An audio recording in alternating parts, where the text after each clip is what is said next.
সাদা কাপড় পরাইয়া খাটের উপর সোহাইয়া,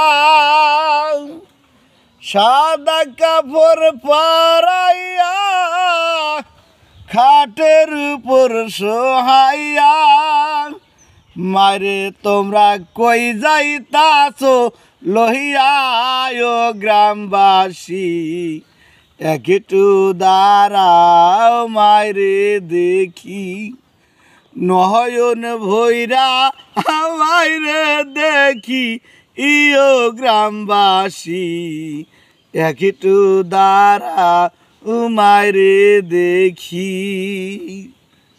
ছেলে যদি কোথাও যায় মায়ের মন কান্দিতে রয়, জাগিয়া রইছে মায়ে বসিয়া, হায়রে শীতে রাত রে মাই রইছে মোর বইসে, এমন মায়েরে ভুইলা কেমনে থাকি ও গ্রামবাসী, একটু দাঁড়া মায়েরে দেখি।